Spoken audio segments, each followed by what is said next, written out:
What's up, everybody? Welcome back to the basement.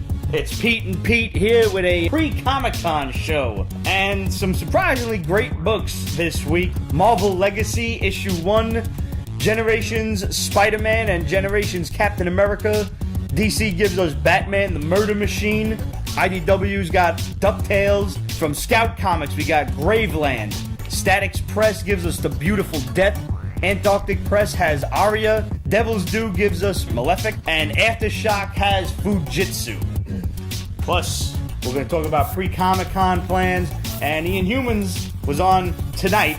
I forgot about it, so I'm going to wait till it's on demand. Yeah. Did you guys watch it? What do you think? I had a long week. I'm going to be drinking a lot this episode, so get ready. Grab your drinks. We'll see you after the credits.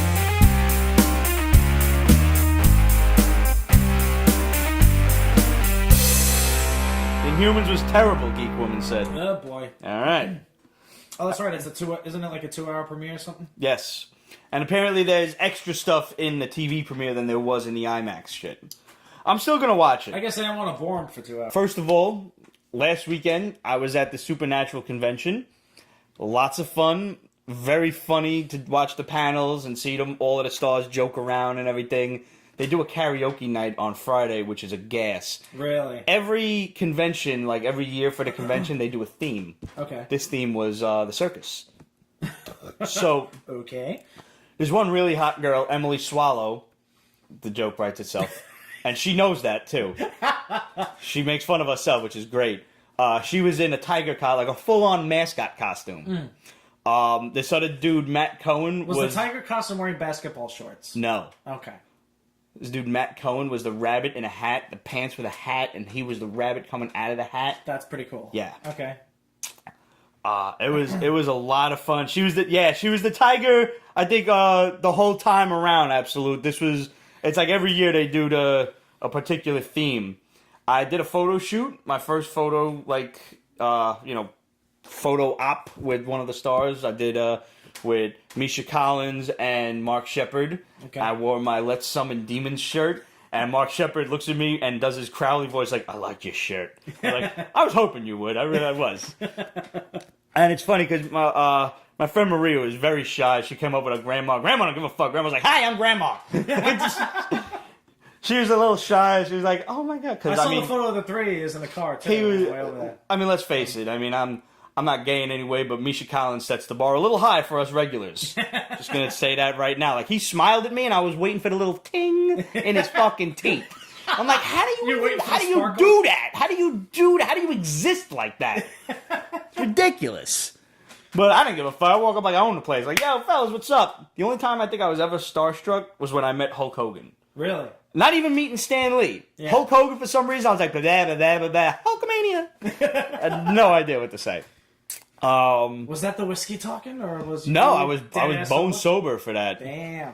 Okay. The only Comic-Con I was ever really fucking drunk at was that one time when we were like all the way in the beginning of the Rose. Remember, it was like episode I don't know, 12 or so, 12 or 13 maybe. Okay. Did the Big Apple Con? No. And at NYCC, we were next to Big Kev. That was where we met Big Kev that time. Yeah. Okay. Was Megan Padalecki at this one? No, she was not. She was not there. I want detail. I was just about to get to Jeffrey Dean Morgan. And yes, Red Maldito being drunk at Comic-Con is fucking awesome. If you go without a flask, it's like amateur hour, man. You got to get a flask. Get yourself a little... And make sure you fill it with something strong. Yeah, no, you can't... fucking need it. There's no road sodas for Comic-Con. You're just going straight. Yeah. So... Jeffrey Dean Morgan, I didn't get the photo op, I just got the signature. This is the dude that played comedian. Yeah. This is and Negan. Right.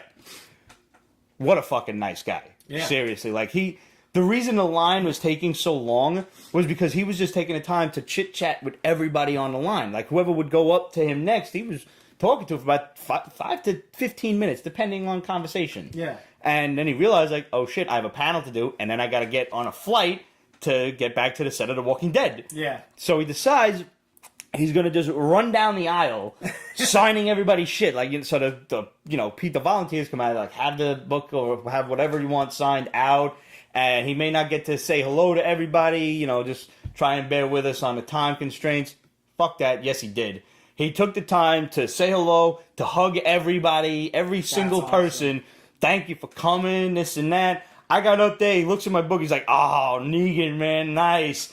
Signs the book, and I go to give him a handshake. He's already got his arms out. I was like, bring it in. That's awesome. And I mean, he's a big dude, man. He's a good 6'2", 6'3", give or take, and he's not a skinny dude either. Nah, he's built. So he gives me a fucking hug. I'm like, I'm just like pressed against his collarbone. I was like, I hope they give you the Batman role. He's like, shit, man, me too. Super nice guy. Kate says, and that's where you need bail money from me. Yeah. That's good. That's going to be me at the convention in December when I meet Gal Gadot. Yeah. My boy Andrew was just like, let me know what you're going to do, just so I know how much bail money to bring. I'm probably not going to do much, but maybe attach myself to her leg. Okay. That's all. And maybe creepy, but understandable. Right. You know, still something I would do. Right. I would also probably do a lot. It's at Nassau Coliseum. How they got the entire Justice League to be at Nassau Coliseum and not NYCC, I do not know. They must be cranking out. They must be cranking out all of that Islanders money. Oh, wait a minute. I want to also issue a huge thanks to these people. It was a man and a woman. I didn't actually catch their names, unfortunately, but a lot of people, a lot of fans of the Supernatural show like to build their own Impala. Okay. So, and, you know, make it all show accurate. Sometimes they have the stars sign, like, the inside dashboard or something like that. These people built Thor the Impala. That was the name of the car. Completely show accurate and everything, right down to the door squeak. Oh, wow. That's awesome. And me, Maria, and Grandma were walking to go get breakfast, and they're like, hey, you Supernatural fans? We're like, yeah, like, come on over. And, like, just in the parking lot, no fee, no nothing, letting us take pictures in the car, of the car, everything. Yeah. Super nice people. So I went and, like, I'm like, I got to go spend some money at their booth. Like, I feel bad. I just got all of that stuff for free. So I went and bought this Negan baseball bat pen, which I thought was dope. And the woman actually sculpts. She gets her own, she makes her own, like, dolls and toys. Okay. So I took some pictures, which for the YouTube folks are popping up on screen right now. I walked past these things. I thought they were fucking Hot Toys. That's how good the sculpts were. No shit. I'm looking at them. I'm like, yo, what the like, how did I miss? I get all the Sideshow emails. Like, how did I miss this? I would have at least picked them up, you know? But yeah, no, dope sculptures. So you guys can hit them up on Instagram and Twitter and everything. It's all appearing at the bottom of the screen. Really, really great people, and just like it was a really nice atmosphere, you know, being at the, and it's a totally different kind of convention. It's literally just you're at a panel all day long. Okay. Like, and, you know, you break off, you go get something to eat, maybe you do a photo op or something like that, or a signature, whatever. So it's pretty laid back. It's very laid back. Yes, this was at the Meadowlands Expo Center, where they had East Coast Comic Con. Okay. And they also do a beer fest there. Quite interesting. Yeah. They actually have, I've done a couple of beer fests over at the Nassau Coliseum. Dirty panels, yes. They're especially Brianna Buckmaster does not hold back with the F word. Nothing can top Kim Rhodes saying cocksucker. Kim Rhodes is so hot. She is so hot. Older women will teach you things. Wonderful, glorious, vile things. I can only imagine. I am, however, newly in love with Emily Swallow because she's ridiculously talented, funny, and hot. I'm going to have to look these people up. You do. Or you can watch the YouTube video, because obviously they're all popping up on screen. One of my buddies, who for this reason shall remain nameless, because I don't want him to catch a bag of shit for this. We're talking on Instagram about Marvel Legacy Issue 1, which came out this week, with a fairly hefty $6 price tag. Okay. You know, that's kind of not cool for a lot of people. Yeah. I actually bought the J. Scott Campbell variant cover, which was $12, but that's because it's J. Scott Campbell. Right. You know, we were talking about it. He's like, what did you think about it? You guys going to review it? Yeah. I hope you don't mind. I went and read it on a website because, I mean, it was $6. I didn't want to take the chance of it not being good. And he's like, you know, I know that's a cardinal sin for a lot of people. Yeah. And I just want to get one thing straight in this day and age. You know, funds are low for everybody. Economy's tough. So if you find other means of reading your comic books because comic books give you some kind of joy in life like they do us. And if you're watching this show, I'm sure they do, because I don't think you're watching it for our fucking good looks. I mean, we're funny, though. We are funny. Yeah. But if you can find another means of, reading your funny books, by all means do it. And trust us, this is not a cardinal sin, at least in the eyes of this church. Yeah. And I will say this, though, especially in terms of the big two, fuck them. Fuck them. Because they're trying to fleece you for as much money as they possibly can. Fuck them. But when it comes to books like, mind if I grab those? Sure. Books like Devil's Due or Scout Comics or even like Aftershock or something like that, Antarctic Press, Statics. When it comes to indie books, if you go ahead and you read an indie book by some other means, whatever works for you, and you like it, I highly encourage you to go out there and actually buy the book. If you like it. Buy the book, because the more sales that the comic shops see of these books, the more it will help these small-time publishers and these small-time creators. Yep. And like I said, Marvel, DC, they don't fucking need our help. They don't. Right. These guys got quality stories. Basement, basically. Yeah. These guys got quality stories, and they need our help. Yep. They need to know that there are stories out there. Say the same thing about all the bands that we tour with, and even my own band. Like if you like it, buy the it. CD. Right. Buy the CD, buy a shirt, buy something, because either we need to pay for the next recording, or we got to get to the next venue. And like you said, money. Gas is expensive. Food is expensive. Yeah. Hell yeah. So support indies. Matter of fact, one of our boys said, who lives out in fucking Seattle, was like, we don't have Shirtless Bear Fighter by us. I was like, first of all, I'm coming, Elizabeth! I'm coming, Elizabeth! Get yourself on anyonecomics.com, drop our boy Demetrios a letter, whatever you need, he'll get it for you. And you'll get a 10% Pete's Basement discount to boot. You can't beat it. So if there's any of these indie books that, you guys see us review and, doesn't exist by you because the comic shop is small, doesn't carry all of these indie books, which is certainly a possibility, get on Anyone Comics, contact Demetrios, he'll be happy to help you out. And speaking of supporting indie creators, I got my Collector's Comic t-shirt. CGC awesome. Thinks I'm very fine. I picked this up from my boy Eddie D'Angelini, the creator of Collector's Comic, which is the weekly funny strip starring Eddie and his lovely wife Kristen, and just the daily adventures of a real-life nerd. And usually how his wife is pretty much always right. Yeah. And it's fucking Funny how hilarious. that happens. It's funny how that happens. One of them was like, Kristen was eyeballing his purse in a window, and I guess it was expensive. Yeah. And he was like, you can't spend this kind of money on a purse. She's like, don't even fucking start. 'Cause you don't even balk at that kind of price on a comic book. And he's like, that's not fair. She's like, what's not fair about it? He's like, you're making a valid argument. That's what's not fair. It's like, how dare you use logic? Women aren't supposed to do that. So, we actually got one of the questions on Instagram. Is that awesome shirt only available at collectorscomic.com/shop/HTML? Do you really get a free copy of Collectors #1 when you order? That's just crazy! Yes, you do!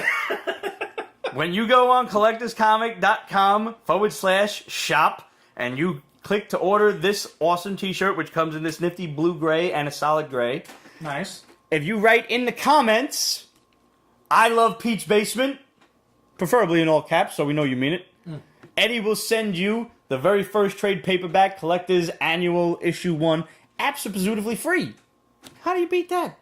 And I'm going to add to that by saying, go out, order the shirt, get the book, send us a picture, and we'll put it on the show in the YouTube. There you go. We'll make you internet infamous. How do you like that shit? Yeah. Yeah. It's gonna start a movement, is what it's gonna do. It's going to do that. So, that's awesome. Marvel Legacy, Issue 1. It didn't suck. It did not suck. Here's the thing that makes me nervous. I can almost guarantee that every Marvel event, the issue that starts it, doesn't suck. It doesn't start to suck until after issue 3. I was going to give it until about issue 5. Okay. Where they don't fucking know what to do with themselves anymore. Right, yeah. This was interesting. You've got the million-year-old Avengers, Odin, possibly with 2 eyes. He's got a dark helmet over his eyes, so you can't tell. Phoenix, who's apparently his girlfriend. Yep. The original Iron Fist, Agamotto, the original Sorcerer Supreme. You have the first Black Panther. Right, and you have the first Ghost Rider. Yeah, on a mastodon. Right. Yeah. Which is dope as fuck. And then you have yes, Red Maldito. The yearly events do kill Marvel stories. Hopefully, this legend has it. This might be the last one for a while. So we'll wait and see. If not, we just have to fucking punch Axel Alonso in the dick until he sees reason. How many dick punches would it take for you to be convinced of something you otherwise would not be convinced of? I'm going -3 at the most.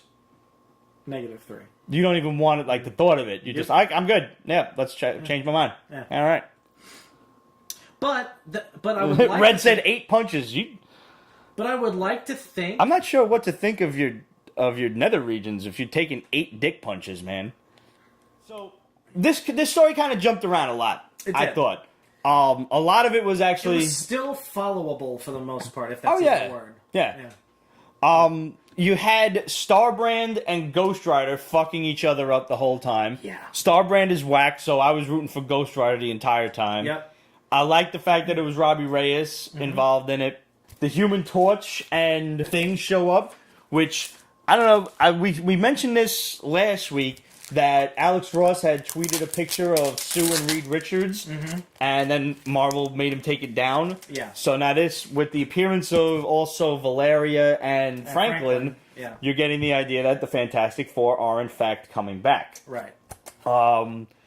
You've got the Celestial. Yes. The Celestial host, like the Final Judgment or something, because the Celestials have come and gone here and back, and they've gone, done this whole Julius Caesar thing. Yeah. And if they ever put the thumbs down, Earth gets destroyed. I can only assume Galactus will be involved in this somewhere down the road. Probably. Because if the Celestial is actually still alive and well. Right. He's like the Celestial Destroyer. Right. And in the meanwhile, Loki sends some pygmy frost giants to Earth. The runts of the path, basically. To go and steal him an Infinity Stone. Right. And the big reveal at the end of this, and we knew it was going to happen eventually. Yeah. And honestly, gimmicky though it is, and I'm not saying it's not, it's about fucking time that Wolverine is back. Yeah. It's about motherfuck time. The normal aged Wolverine. And the Wolverine. They made sure to show young Jean Grey walk into the fucking, shrine, and you see the adamantium tomb, whatever it was encased in, split the fuck open. Yeah. It's about motherfuck time. However, this is a travesty. Yeah. This is a waste of a splash page. Yeah. How you gonna just have him swinging at the frost giant and not just have them claws go right through him? Yeah. I wanted to turn that page and see something far more dynamic than a feint and a punch. Right. That's whack.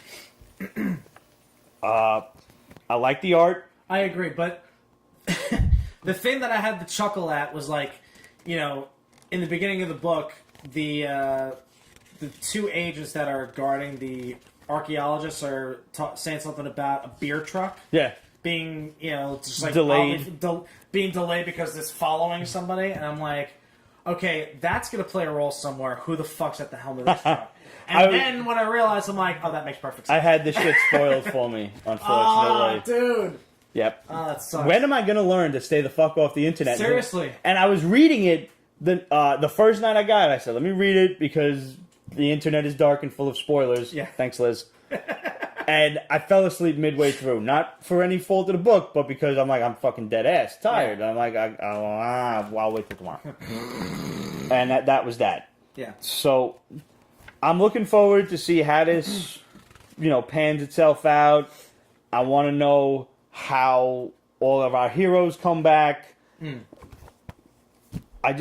For once, I just want it all to make sense. Yeah. That's all I care about. Did the ending of Secret Empire make sense at all? Because I gave up after the first 2 issues. Yeah, you didn't miss anything. Yeah, it did. The Cosmic Cube, the little girl who was like the living embodiment of the Cosmic Cube. Cubic, whatever. That's not my phone. She brought back the Captain America that everybody knows and loves. She was like, oh, I was just trying to help. I thought I was making it better. Whatever. You knew, like I said, people that were getting all bent out of shape about Cap being a Nazi, you knew he was coming back. They basically showed you by like issue 2 or something that he was coming back. And yes, Red, there are 2. There's Hydra Cap, who could possibly prove to be an interesting villain later on down the road. I'm okay with that. The doppelganger effect. Yep, pretty much. But the thing I didn't like was how and why other heroes turned on their ideals and everything. You had to know something was wrong with Cap. Why would the Punisher, as much as he idolizes Captain America, not see that there's something wrong? Yeah. That's bad writing. Yeah. Deadpool, I can understand because he idolizes Cap so much that anything this man does, he would follow. Yeah. And I liked that writing. Like, Cap told him to go and kill Phil Coulson, which I didn't know until I read this, and then had to Google the shit. Yeah. But, you know, I just want to love my Marvel Comics again. And I'm hoping against hope that Legacy is my key to the door to that path. Yeah. All right, let's get through the rest of Marvel. Generation Spider-Man was boring. Yeah. All they did action. was talk. There was literally that you saw heroes team up. Not in this time. This time, Peter Parker was a whiny little shit who was still being picked on in college, and which I don't remember them ever portraying it as that when he actually got to college. I don't remember high school. Yes, college. High school, no. Absolutely. College, no. And Harry wasn't an asshole either. Harry was his friend. Right. I mean, when Peter got into college, that was when he actually grew a set of balls because he had the ability to, and he was totally fine and he was well liked. For from my understanding, why are you going to submarine this? I mean, I get that you're trying to change an origin story slightly to match and relate to the other iteration of these characters, but this made no sense. Their other escape clause, I guess you could say, is it wasn't necessarily the past. It was Kobik who was transporting them, and it was another reality. An alternate reality. So there's your but it wasn't our past or whatever. It was an idea to get the next gen heroes, the whatever, the blah blah blah, the I can't think of the word. The fucking Kamala Khan and Ironheart and all of those people that everybody was bitching about. I can't think of the fucking fancy. Oh, the diversity. Diversity. I knew it began with an R. Fuck. All of the diverse characters got to know their predecessors more. Right. On a much more personal level. This one, Peter Parker whined about the scene from Amazing Spider-Man 33 that he thought he was going to die, and he thought Aunt May was going to die because of him, and he cried. He cried in front of Miles. And then Miles went and looked like a sex predator and went and looked at himself and Genki and his mom. And he was just standing there, like watching the kids play with toys. How fucking creepy does that look? Yeah. And his mom's like, can I call somebody for you? Maybe the police? It's like, dude, get on your horse. Yeah. And how the fuck old is Miles? Like, seriously. Now he's in college. He was in grade school. Grade school when he first appeared. Then he was moved to high school, I think, when he showed up in the 616. Now he's in college. Or he looks old enough to be in college. And if anybody knows a black person, they don't look old until they get to about 50. Sorry. There's no way Miles looks old enough to be running around a college campus. Right. Unless they think he's some kind of fucking genius. He's got to be 20 by now. Yeah, but he's not supposed to be. He's not supposed to be.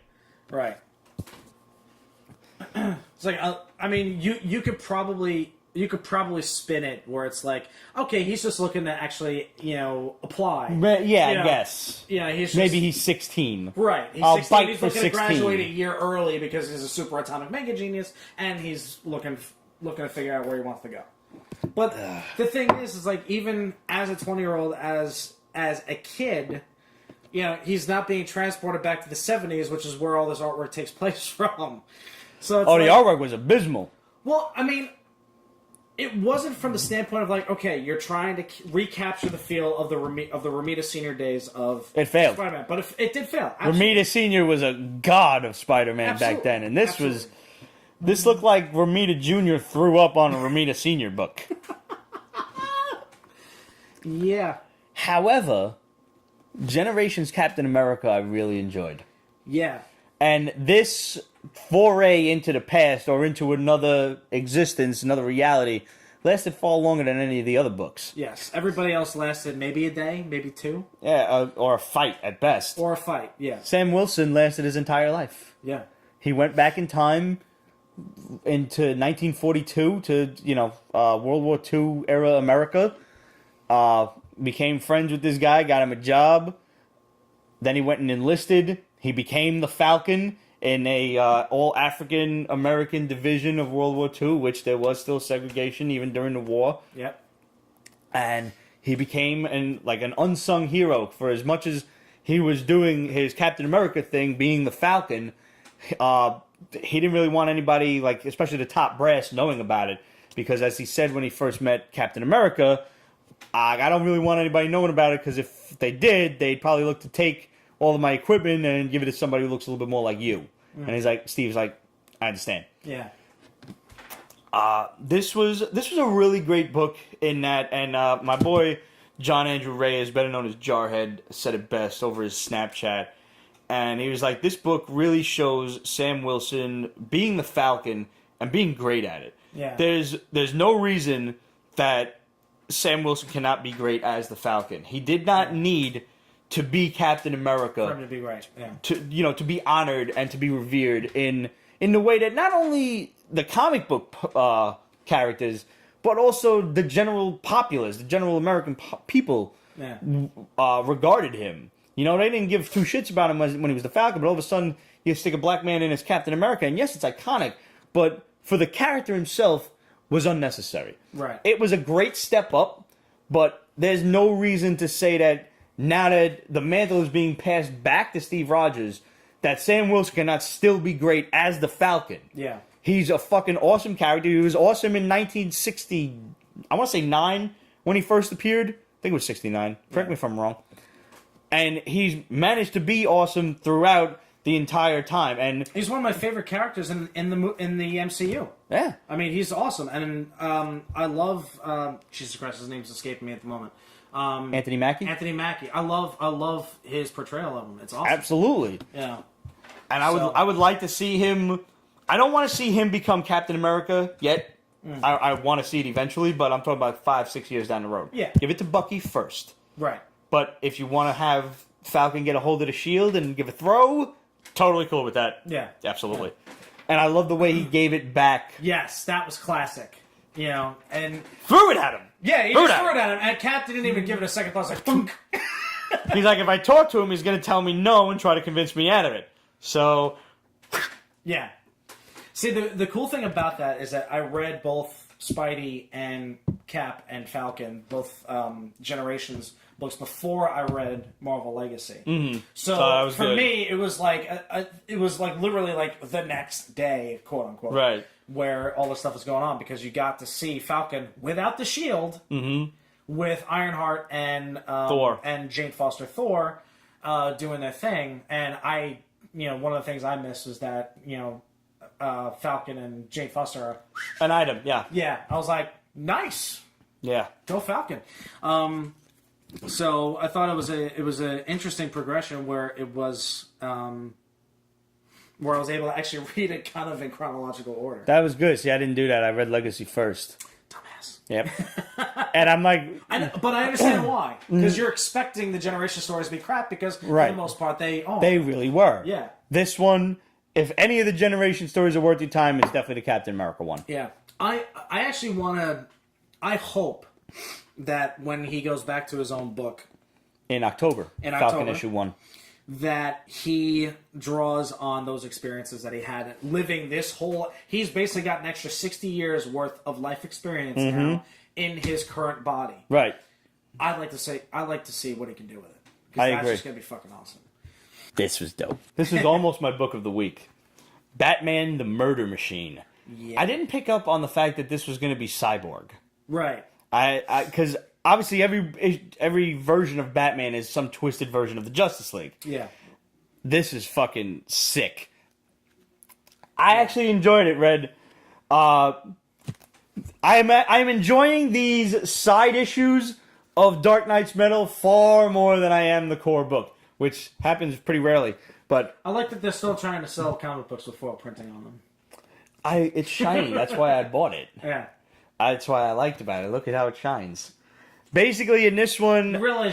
You realize that you're fueling their mistakes. I know.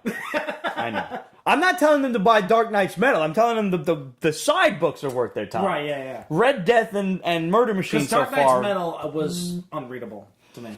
Oh, God, it's fucking horrendous. Yeah. If I see Scott Snyder at Comic-Con, I'm going to ask him, what the Batmanium, motherfucker? Batmanium. That's what you came up with? I mean, it's almost so bad that I think maybe Adam West might be rolling in his grave. I'm gonna read it, but I'm not gonna like it. These side books are what I was waiting for, what I was looking forward to when this series was first announced, was just an introduction into all of these Elseworlds Batmans. And that's the way I'm looking at all of these. Batman time traveling and dealing with demons is distracting. I agree. Yeah. But I am one for Elseworlds, so my love of Elseworlds supersedes my disposition. Your disdain for disdain. the current, thank you, yeah. for Batman dealing with non-Gotham villains. Yeah. This one was a Batman from another world where Alfred was beaten up and murdered by all of his villains. Bane broke Alfred's back. Really cool. And apparently Bruce was working on this AI version of Alfred. He basically wanted to turn him into Jarvis. Yeah, basically. And he tells Cyborg, like the one-shots that'll eventually make it to the main. Yeah, I hope not. Yeah. I just want him to stand alone like this, bring the characters into the main story. Hopefully it'll be tolerable, that I won't want to fucking set my pinky toes on fire, and I just hope and pray that they try not to bite too much off of Iron Man. With because if any of these changes make it to the this was an Iron Man type of thing. It was like evil Iron Man. Yeah, basically he turns Alfred into Jarvis with Cyborg's help, but then the program goes nuts. It basically goes Agent Smith on all of Batman's villains. And kills fucking everyone. Yeah. And Bane is the last to die. Yeah. And begging for his life. Which is fitting. But I actually felt bad for the motherfucker. And because he was begging for his life. Like he pulls like the fucking old man from Poltergeist. He goes up to the mansion like, "Let me in, Master Bruce. Let me in." And Cyborg's like, whatever you do, don't let him in. Yeah. Like, we have to stop this virus. We have to shut it down. And he's like, no, this is my father. This is the man who raised me. I can't shut him out. I can't destroy him. So he lets him in. And he basically turns Batman into a fucking cyborg evil robot thing. Yeah. With a giant tank for a Batmobile. Yeah. Totally cool with this. And then he, of course, like, he invades Earth, beats the shit out of Cyborg, beats the shit out of his dad, and was like, "You couldn't stop me on my world. What makes you think you can stop me here?" And you actually get a little bit of a taste of the other Batmen that are running around. Like the Wonder Woman one, there's a big Doomsday-looking one, which I can only assume is Superman. Yeah. The Batman who laughs is like the Batman-ified Joker. Yeah. I'm really looking forward to all of those. So much more than I ever want to read Dark Knight's Metal, the core book. So I will continue to buy those and enjoy them and tell you about them, I'm sure, as long as they're good. And I will continue to buy Dark Knight's Metal and slap my nuggets on each and every one of the issues. And there's a visual we all needed right now. Yes, you did. Yes, you did. IDW's Ducktales was pointless. Completely. It was fun. But it shouldn't be called Ducktales because where the fuck is Uncle Scrooge? Yeah. Where's Launchpad? Where's Launchpad? Yeah. Well, I don't want to. Duck? Where the fuck is Gizmo Duck? I mean, Blather seriously. and fucking Blatherskite. Where's Gizmo Duck? I don't want to read just Donald Duck and Huey, Dewey, and Louie. Right. I read that in the Zero issue. Okay, that's a Zero issue. I get it. Now we moved on to. And these were like. This was just a pair of backup stories, anyway. That's all. Yeah, they're just like little quick one-shot things. I get doing shorts, because that was Disney in the early days. That's Looney Tunes. That's all that shit. But wow, like I have heard that Uncle Scrooge is kind of a more background character in the new series. I haven't watched it yet. I haven't. But I guess, But, the other thing... Good timing, absolute. No, I haven't watched it yet, but I plan to. But I don't like the idea of Uncle Scrooge being a background character. Right. He was the main character, and Donald was the background. Yes, Donald was like in the picture for the first 10 minutes of the movie that started off the whole series. Right. And then he disappeared because... Which is not on the DVDs, by the way. What the fuck? Seriously, that's why I never bought it. You actually have to come by the Ducktales film pilot episodes through unscrupulous means. Jesus Christ. The only way you're going to get them. It might be on YouTube, I'm not sure. It's probably in the Disney Vault, for all we know, at this point. Well, don't get it confused with Treasure of the Lost Lamp. That was the official Disney movie. Okay. That was in theaters. Yeah. But the pilot, the five-episode pilot, yeah. which was the one with the fucking gold, pyramid shit underground. Which was fucking epic. Holy shit. It was great. Remember the crazy dog? It was like gold dust. Yeah, the animation for that, just for that pilot, was groundbreaking. Yep. And that's Disney for you. My brain still references back to that every now and then. Like, every time when it really rains hard, and I'm just remembering, it's like, the Monsapis aren't a festival, they're torrential rain! Monsapis. Monsapis. Yes. Yeah. I love when they took real world shit and just changed the name a little bit. Yeah. So yeah, I don't get why you could even call this DuckTales. You're absolutely right. And number two, hopefully it improves. It's just boring as shit. Yeah, okay. I mean, I think the best part about both stories was the second one, where you had Huey, Dewey, and Louie dress up in disguise, was mistaken for the scientist who heads up the entire place, and they fuck with shit. That was amusing, but it's like, you guys need to do better. And on top of that, the DuckTales show is actually really good. Good to know. Good. Okay. I will take your word for that, Geek Woman. Thank you. On top of that, name recognition leads to more sales. Yes, it's true. So my guess character in Kingdom Hearts 2, it was a stupid use for him. I've never actually played Kingdom Hearts. Yeah, I know it's sinful. Yeah, I've heard it's a great game. Yeah, I've heard. My guess is they probably just couldn't afford David Tennant for the entire run yet. If the show does good, maybe we can get him back. There you go. But not to make fun of, or not to make fun of the fact that Donald has, for lack of a better term, a speech impediment. Right. So, figure out a way to illustrate that in a speech bubble. Yeah. In a comic book. Because it is really, really difficult to try to emulate Donald Duck, because it's next to impossible. Who's got the sweetest disposition? But who never try starts an to argument. affect that in some way, shape, or form. Just to who never shows a bit of temperament. Who gets stuck with all the bad luck? No one but Donald Duck. Yeah! I remember my Disney cartoons, man. Oh my god. Salud, brother. So now we've got Arya from Antarctic Press. Not to be confused with Arya Stark. It's this nifty little anime book. It's for girls. Okay. I kind of had a feeling, just judging by the cover. I know you're not supposed to do that, but yeah, no, it's totally for girls. Little chibi kind of anime girls. They're getting dubsteppy with it. I like it.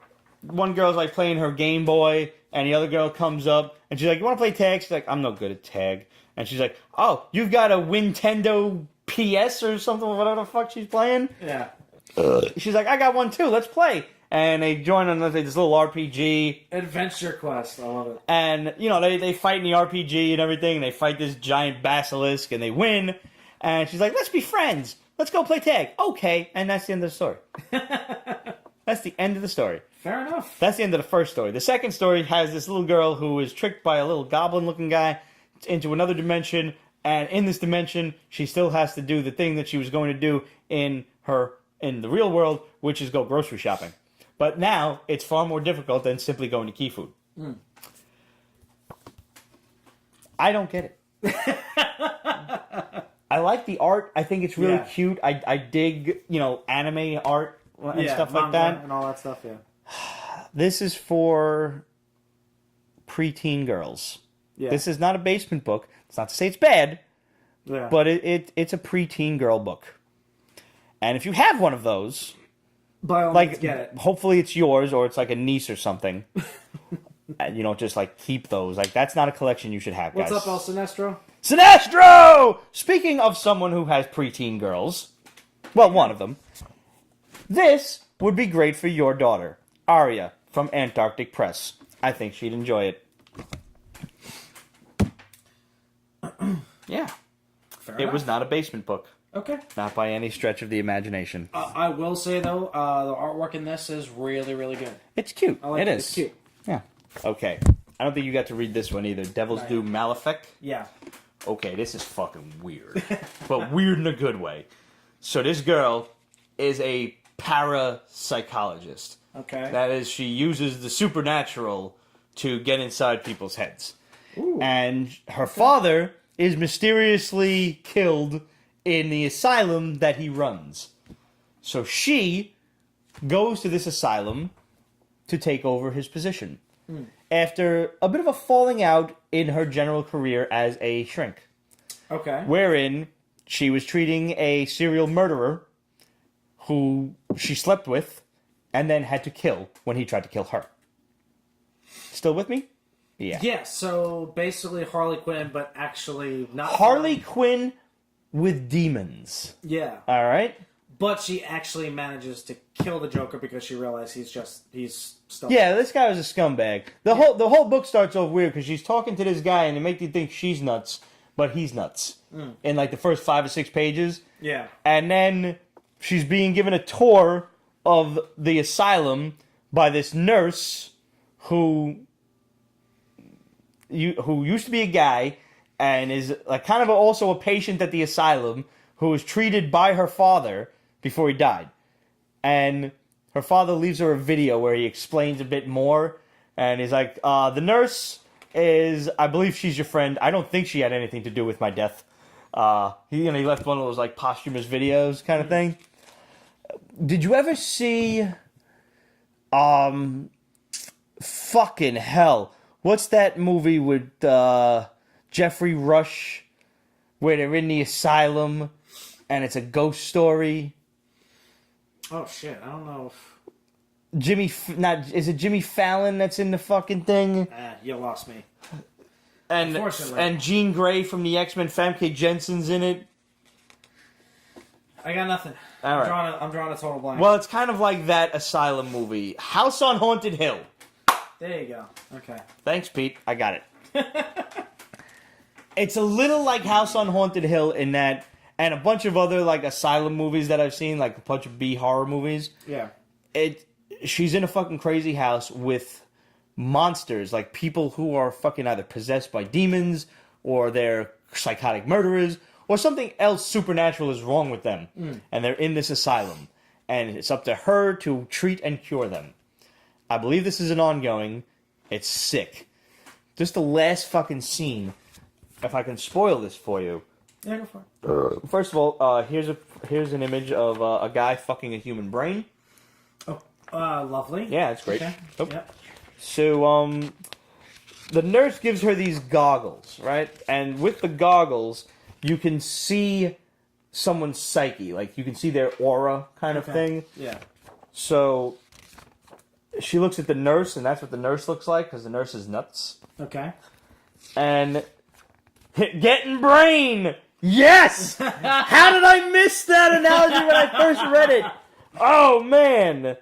So she comes to this one door, and she sees this old woman who, by the way, look at the door. The door is seriously chained the fuck up. Yeah. Do not enter, is what that says to me. Yeah. So she looks through the window, and she sees this naked old woman in a wheelchair whose mouth is sewn shut. Oh, And the nurse says, whatever you do, don't look at her with the goggles. What does she do? She looks at her with the goggles. Yeah. And she said, I fucking told you not to do it. She pulls the goggles off and her eyes are bleeding. Oh, shit. Eyes are bleeding. She says, when you look into her, she looks into you. You just gave her everything she needs to make your life a living hell. You just invited the devil to play a game you're not going to win. Damn. It's a black and white book, it has the potential to really be creepy as shit. Yeah. This was almost my book of the week. Damn. Yo, there was some really dope indie books this week. Yeah. Not for fucking nothing. I don't even want to know what it's like to bleed from the eyes. I don't know. That's really just like- horrible. Like, I Yeah. see that shit in movies, like angels or demons. One of them cried blood. I'm not happy with it at all. Yeah. Ebola. Or you could just go to Africa and get Ebola. Yeah, you know or what? Texas, perhaps. You know what? See the way my checking account is set up? Not gonna go anytime Nah. soon. So you're good. Yeah. Yeah. Hey. Aftershocks Fujitsu. Yes. This was so much fun. Oh man.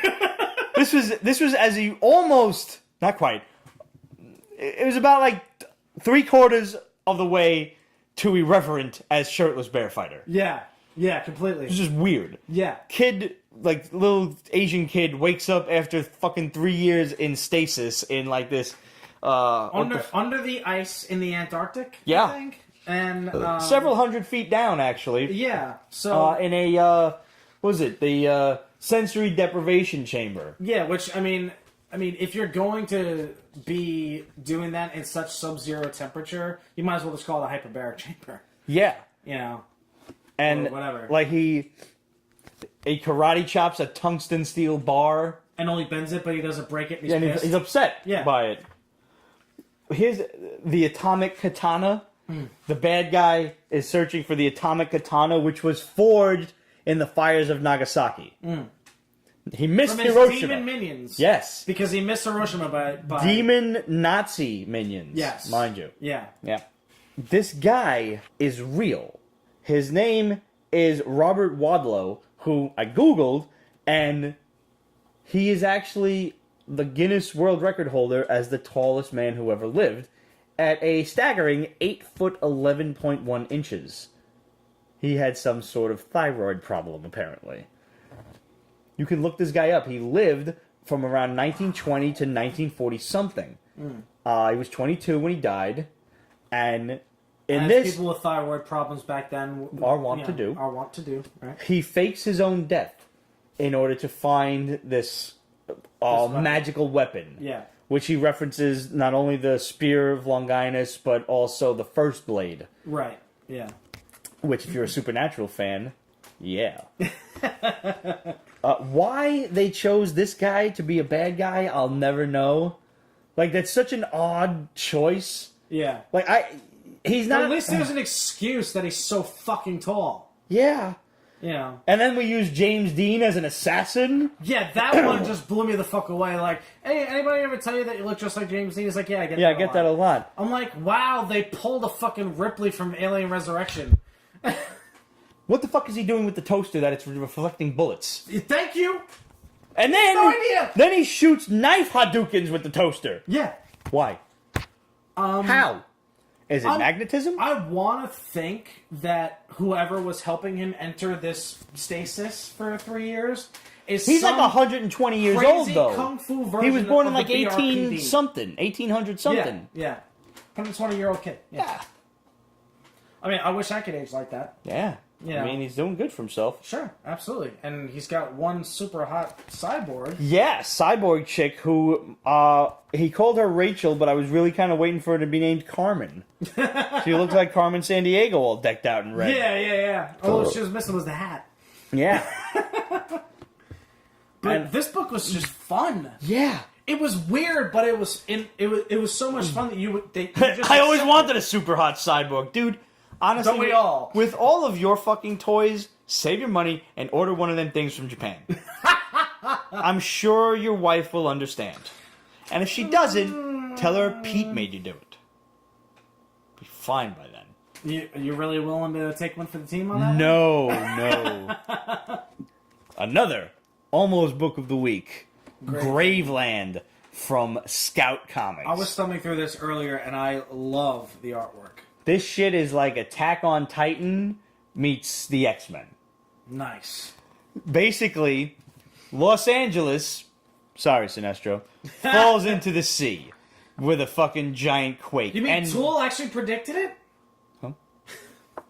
Tool song Enema? Ah. The chorus the last line goes, "Learn to swim, see you down in Arizona Bay." Oh, well, George Strait had a song, Oceanfront Property in Arizona. Yeah. So, I mean, we're all on the same page. Yeah. Sorry. Little sidetrack there. Sorry. So basically, out of the San Andreas Fault, out of the cracks in the earth, come these giants. These monstrous-looking giants. Shit. Well, if they were in Japan, they'd be called that. Yeah. Jesus, the amount of trivia you two possess. Yeah. Hey. I still don't know how a kid from Brooklyn grew up to country music, but it never fails to astound at parties. Oh, man. So giants come out of the San Andreas Fault. And in order to stop them, first they nuke them. The U.S. government nukes them. That doesn't do nothing. Then we have to send these superheroes that we've been secretly growing in like this fluid. In like vats? Yeah. Like back to tanks? Yeah, pretty much. Okay. And you think that's going well, but it doesn't. It really doesn't. At all. Oh boy. So this doesn't end on a high note, is all I'm going to tell you. Go out and read it, because I don't know where the fuck this is going next. Jesus. This is Christ. dope. Go on eBay, go on anyonecomics.com, get yourself a hold of this, because... So that's what they did to Area 51. I'm pretty sure Area 51 just rises up out of the ground every now and then. One of these days, you got to ask Roger about the time we were in high school and he tried to contact the guy who supposedly used to work at Area 51. And apparently every time he was on the phone with this guy, everything would be fine until he bothered to mention anything about the site, and phone would cut off.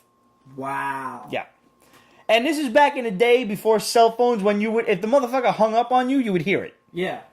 Just cut out. No. I don't actually know the story, El Sinestro. We got to get Roger here. But I'm sure the government is watching, so that'll never happen again. We'll all be dead by, like, Sunday. Probably. Yeah. Thanks, Pete. Yep, that's what I'm here for. I got my tinfoil hat on even. Pictures, man. Pictures or it didn't happen. That's some pretty And the artwork shit. is really great. Yeah. It's dark, like, so you can't actually... You never get a good image of the giants, but it looks like they have, like, bug teeth and shit, you kind know? of, Like, yeah. Either that or they look like oversized orcs. Yeah. Yeah. Like, one of them definitely had some fang action going on. Yeah. And, I mean, swatting these motherfuckers, biting them in half... Yeah. Does not end well for that group of X-Men. Nah. Not at all. Nope. This shit right here, son. This shit right here. The Beautiful Death by Matthew Bableux. I'm going to assume this guy's French, because Bablette is probably not how you say his name. So I'm going to go with Matthew Bableux. Matthew Bableux. Matthew Bableux. Yeah. Matthew Bableux. Matthew Bablett. Matthew Bableux. It's like Matheieeu.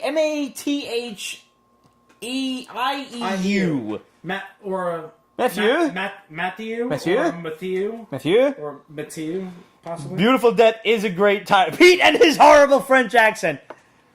I do an Irish accent fine. And I do a Scottish accent if you really get me drunk enough. Oh, for the love of Christ. He's better. You sound like a fucking moron. I try to swallow my tongue when I do an Irish Scottish accent. That's my secret. See, that's why you need to drink them, because then your tongue swells up, and then you can actually. Never mind. But folks, listen, he ain't no Alex Trebek, all right? I am not. Yeah. But yeah, okay. So rereading this is a fucked up book. Oh man, post-apocalypse. Wow. First of all, the guy that the book starts out with is not the protagonist of the story. Actually, I'm going to disagree with you. He is. The writer just doesn't want him to survive. Like, he totally goes George R.R. Martin on it. I'm looking, I'm like, this is interesting. Wait, did they just do it? What the fuck? Holy shit! What the fuck? Like, I actually started I cared about him! Yeah. These fucking knuckleheads I could give two shits about. Seriously, 3 assholes. Like, fuck you. These 3 dudes are trying to survive in a post-apocalyptic world with giant bugs. And all you see is the shadow of a bug in this. Yeah. They're big. They're really big. They're really big. This is dope. This has the potential to be ongoing. It could be a limited. I'm in. Yeah. I mean, Static Press, Titan Comics. This is fucking dope. As long as these motherfuckers get killed. Yeah, no, I can't stand them. Starship Troopers big. No, bigger. Well, the worm in issue 2. Did you see the cover of issue 2? Actually, no. Go to the back page. Back page. Wait, that's... See, no. See the worm? Yeah. There's the worm. Yeah. I would say Starship Troopers leveled big. Yeah. Okay. Yep. But like, if anything, maybe a bit more the big ass bugs from Starship Troopers big. Bit more realistic looking, like realistic to earthly standards. Yeah. It's really fucking good. The artwork is cool. This is one of those instances where I guess maybe the foreground, the character art suffers a little bit. It's not very highly detailed. Right. But the backgrounds, holy shit, the backgrounds draw you in. They make you feel like you're there in this desolate ass, hopeless place. And it's drawn and it's colored in such a way that it's so monotone. It's so monotone because it's like you think of walking into Chernobyl after the explosion. Yeah. Type of thing. It's like if you've ever seen pictures of Pripyat, like the town that was like right outside of Chernobyl. Yeah. That's creepy, man. Yeah. Yeah. I've heard some crazy shit about that place. There's even a horror movie based on that place. Right. Yeah. You go look that up, Pripyat. I can't spell it for you, but if you try it phonetically, Pripyat, just go with that, and you will just see the creepiest of abandoned places ever. And like you still can't really walk around in there safely. No. It's like you come out and like cancer. That's fun. That's always fun. This is fucking awesome. Like the character art is like very simplistic. You know, like there's not a lot of detail in them. That's not to say it's not bad. It's just there's more concentration applied to the backgrounds, and coming from like so many modern books and a lot of modern artists that forego the backgrounds of books, you'll get so many people, so many characters just floating on a page of white with like a line or two that's supposed to minimalistically indicate some shit, whatever. Right. This guy's got fucking perspective and broken windows and all this kind of shit and fire escapes. That he started out as an architectural artist first. Could have. Could have. As minimalistic as the character art is, like Pete said, it fits the motif and it also my biggest plays problem well in the backgrounds. Is until they said the guy Jeremiah's name, I thought that was a girl. But the blonde guy was a girl. Yeah, with like the Goku hair? Yeah. The Goku hair. So that took me a minute. Now, see, you know what? I knew right away that he was a dude because if he was a girl, they wouldn't be treating him like shit. Librarian Kate, it's a little different than Chew with the backgrounds, where in Chew, the backgrounds were still minimal, but you were looking in the background for all the hidden shit. This, it's just hyper detailed. Let me just show you guys that fucking train and the building and all of its destruction. And you can see like the character there, like that kind of looks like a girl, in my opinion. Just so awesome. What a great book. Had a lot of fun with that, man. Yeah. Some crazy shit. Like I can't even think of a book that starts off in such a way. Just pulled it up on my iPad. Wow. Yep. Yeah, guys, go out and get this book, man. Yeah, Static Press. Titan Comics. Titan Comics. Okay. eBay it or contact Demetrios. Whatever you got to do, get a hold of this, man. It's so fucking good, and I think it's going to be an ongoing. So, yeah, I'm really looking forward to it. Go buy it so this way these guys can get our support. This is the kind of stuff I'm talking about. It's like New York City in the 90s. Hell yeah, man. Kind of, yeah. Hell yeah, David. So, what's next? We're out of books, actually. Oh, shit. All right. Yeah. So, questions? Questions? Alrighty. Wrong sword. Why are you guys not on Twitch? Also, Darth Vader or Doctor Doom? Age-old questions here. Basically, I mean, I could probably answer this because... Hold on. Sinestro said, what did the Cholo say when the house fell on him? What? Oh, no. Get off me, Holmes! Yeah. Oh, God. Oh, that's great. Get off me, Holmes. Yeah. That deserves a golf clap. Well done. Well done. So... we're not on Twitch because I suck at video games and I don't have any time to play it. I'm actually considering doing something, but my situation has to change in a drastic way. Before I do, I will not go into any details, but I'm considering it. I don't even play new video games. Like I want Marvel Capcom Infinite. Yeah. But I'm gonna have to just wait until they release like the super big download. Everything is already available to you, downloadable version. You're gonna have to wait a while. It's going to be whatever. 6 months to a year. Whatever. It's going to be mad long until I can play it anyway. Plus, but I managed to. I didn't. The Amazon truck was running around New York City today with Super Nintendo Classics. I didn't get one because I already ordered my shit from Walmart, and I just got a notification that it shipped early. It wasn't supposed to get here till the 17th, but bang, they just charged me for it. I might have to borrow that from you at some point because right now I don't have the cash to swing $80 for something like this, especially considering I just bought Destiny 2 the day it came out. So, well, priorities. Yeah, priorities. And I said to myself, even if it doesn't come until like the second week of October, I'm fine with that because with Comic-Con coming up next, you ain't gonna have the time. I'm not gonna have fucking time. Yeah. I'm gonna go through like 2 weeks of hard ass editing, and then that'll be my reward. Then book review. And then book reviews. Yeah. So that's totally fine. And I'm one of those people where I'm totally fine with that. If because with my situation, I just want to play A Link to the Past again. Yeah, that's all I care about. Yeah. Oh god, that game was so good. Hell yeah. Chrono Trigger, so good. I see. I'm not gonna get pulled into those kind of RPGs. I can't because you'll never see me again. You guys will be doing the basement show without me. Like, where's Pete? He's upstairs playing Chrono Trigger. You just come over and film me. I'll have a fucking 8-day beard just going. Pete, if you want, you can just borrow my SNES. Well, doll, it's not like I can just walk down the street and get it. Final Fantasy IV, my absolute favorite game. I had a perfect game on that. There were super secret enemy drop items that you could only get, like, if you knew some shit. I got them all. I didn't know they did that it's technically Final Fantasy VI, but if you want to go with the original numbering, that's fine. I didn't know that they did that. I know they did that for Final Fantasy VI. I'm sorry. 4 is 2, 3 is 6. Right, yes. 6 had a lot of enemy drop items. Yeah. But by then you were used to it. Right. But my favorite was getting the Muramasa and the Ultima Sword.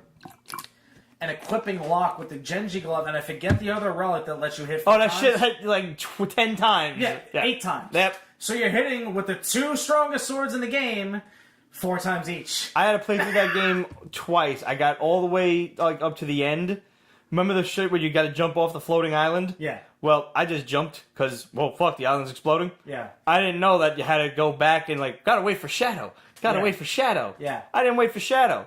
I'm not going to fucking not finish my game without the ninja and his dog, who was basically Snake Eyes and Timber. Yeah. Fuck that. Yeah. Fuck that. See, I didn't have it spoiled for me. Well, I kind of did because I didn't own an SNES. I had plenty of friends who had them, so I could borrow them anytime I needed. And they basically threw me that little nugget. The way we throw everybody a nugget by saying, wait for the credits. Yes. So it kind of went the same way. So I was like, gotcha, no problem. Yep. I'll make sure it happens. So, Contra. Yeah. Super C. I don't know if I ever beat Super C. Super C was the only Contra I actually owned. I had to borrow the original. Super C was fun. Yes, it was. Not as difficult as the first I like the switch up, where it was originally, the back view of the characters, and now it's like that overview. Top down, yeah. It made things very interesting. What else? Kate says, news broke yesterday of a Flight of the Navigator remake. Mistakenly I heard a reboot in a few places. Good, bad, or no. From the showrunner of Lucifer.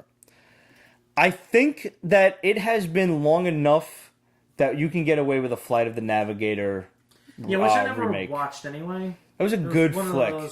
It was one of those things that just... Yeah, I actually wound up watching that when it was on TV. Okay. I taped it off of TV when I was a little kid. Yeah. I don't know. That might have been even a made-for-TV movie. I don't know because I was so young when it came out. So I am okay with a Flight of the Navigator redo, and being that it's the Lucifer guy who's in charge of it, I'll bite. Yeah. You know, maybe we can make it a little darker or something like that. Sure. To me, that is a classic, but it's not it was released in theaters. Thanks, Kate. I had no idea. I think I was 4 when that came out. Like, I think I was 4 when I fucking recorded it. So, yeah. And the reason I always encountered it was because it was in the front of one of my cartoon tapes, where at the end of it, I record all my Saturday morning cartoons. Yeah, I don't think it's Came out in 86, she said. 86? Absolutely. Really? Damn. Wow. Okay, so I was 5. I just don't have a big recollection of it. Yeah. But I don't put it on par with, like, Goonies or something like that, or The Princess Bride just turned 30 this past week. Yeah. Holy shit. Yeah, right? Have fun storming the castle! Inconceivable! I got a guy at my job that sounds just like him. I can't even look at the motherfucker when he talks. And not laugh. No, I just... Yeah. I love him, like, just for that reason, because it just brings me back to that. Yeah. And I That's text my coworkers. And I never know the guy's name, because, I mean, he's the Sicilian. Right. He's had tons of bit part acting roles in all those movies from the 80s, but he's also a voiceover king. You know, he plays he plays Mr. Incredible's boss in The Incredibles. Does he? Yeah, he's the dude that shit gets punched through 15 fucking walls. That's the same guy. Oh wow. Yeah. So he's had quite the career, you know. Never bet against the Sicilian when death is on the line. Kate said, "Do you think a Flight of the Navigator remake will work?" Yeah, I think it could be cool. I think with all the CGI and everything in this day and age, as long as you don't try to make it... If you have the budget for it, then... Just make it as simple as it was. Don't make it this big epic thing that it doesn't have to be. Right. For example, I was just watching Clash of the Titans because it was on. The original? No. Or the Liam Neeson train wreck? Yeah. Okay. And like these big like jumping fight scenes and things that was nowhere present in the original, and it didn't need to be. Stop it. Stop it. Stop it! As long as you avoid giving it the true Hollywood treatment, it can work. That being said, no, it will not work. So there you go. Okay. Eddie. Well, we answered that already. Oh, we did? Blade Runner? Huh? No. Okay, then. All right, I'm sorry. Blade Runner 2049, good idea or bad? Anytime I see Harrison Ford in a movie, it's a good idea. Fuck yeah. Yep. And it's Harrison Ford and Ryan Gosling. And did you read the interview with Harrison Ford on Ryan Gosling? No. Ryan Gosling was complaining that Harrison Ford punched him in the face during one of the scenes. And Harrison Ford turns around and he's like... Yeah. Was he actually complaining, or was he just talking about it? No, he was like, oh, well, he punched me in the face. Right. And then, like, whatever, I don't know if it was a late night guy or something, or if it was just the same magazine that did the interviews. And they were like, you know, so what was that about? He's lucky he didn't get punched more than that. He's like, we must have gone through that take 100 times. And he got punched once. Tell him to stop complaining. So, Harrison Ford... being the fucking man of men that he is. He's a bit of a savage. He's ridiculous. Wait till you hear this shit. So, like, basically, he sees... because he's an old actor, you know? He knows his shit. Yeah. He sees where the cameras are. He knows how to angle it so the punch looks fucking real. Yeah. So he moves them, and Ryan Gosling doesn't move in time, so he gets popped. He gets popped. Yeah. Fine. Whatever. We've all got popped in the face once or twice. Sure. So to apologize... he comes into his trailer room with a bottle of scotch. Okay? No, nice gesture. Hey, I'm sorry I punched you in the face. Yeah. What does he do? Pours him a glass of scotch, caps the bottle, and leaves. With the bottle! Yes! And when asked about it, he's like, what the fuck? Did he expect the whole bottle? Yo, Harrison Ford is the fucking man, bro. Wow, that's awesome. He's That's definitely awesome. in my top 5 people that I really like, celebrities that I really want to meet. Yeah. Without And question. I mean, he was in that list like 20 years ago. Absolutely. You know what I mean? And even now, like I mean, because that's a guy that needs to do Comic-Cons, man. Yeah. Could you imagine that line? Oh my god. So worth it. Well, name him. All right. You know what? Like, I kind of wish he would, just because you know how fast that main floor would fucking clear out. Yeah. We'd actually be able to move 5 feet without having to stop. It's true. El Sinestro asked me to name my my top 5 celebrities that I really want to meet. Okay. And in descending order, they are Mr. T, Chuck Norris, Mike Tyson, Harrison Ford, and homeboy that played Flash Gordon. Yes. Oh, that's awesome. Okay. And I really want to take one of those fight poses with Mike Tyson. Yeah. Because I did that shit with Jason David Frank, and that was intimidating. Yeah. So I can only imagine what the champ would be like. Right. I'll cry right then and there. Yeah, I would love to do that with Conor McGregor. I wouldn't mind meeting Conor McGregor. Yeah. And asking him who the fuck made him the fuck you pinstripe suit and have one made. They actually had them as t-shirts, but they were like $35. I'm like, that's Yeah, ridiculous. Fuck that. Well, I mean, that suit probably cost him about $5,000. Guaranteed. You know, but hey, you know. I want to fight Either Floyd here or Mayweather. Sure. Just like, not even a boxing match. I want to street fight the motherfucker. Fair enough. So yeah, back to Blade Runner 2049. I'm really intrigued because I've seen the trailer at least twice now from movies that I've gone to see in the theater. I'm really intrigued. It actually makes me want to go back and watch Blade Runner again, just because it's been so fucking long and I've forgotten most of it. But it's such a great story, and I'm really intrigued to see what they do. Yeah. So, I mean, even if it's bad, it's a good idea because It's Blade Ryan Runner. Gosling and it's Blade Runner. It's Ryan Gosling. It's Harrison Ford. Fuck it. And I have to say, because talking about him here, it kind of made him look like a bitch. But Ryan Gosling's a pretty awesome dude. Oh, yeah. There was we spoke about this on the Pete's Basement show when it happened. But if you guys have never seen the YouTube videos, Ryan Gosling won't eat his cereal. Have you ever seen this? No. All right.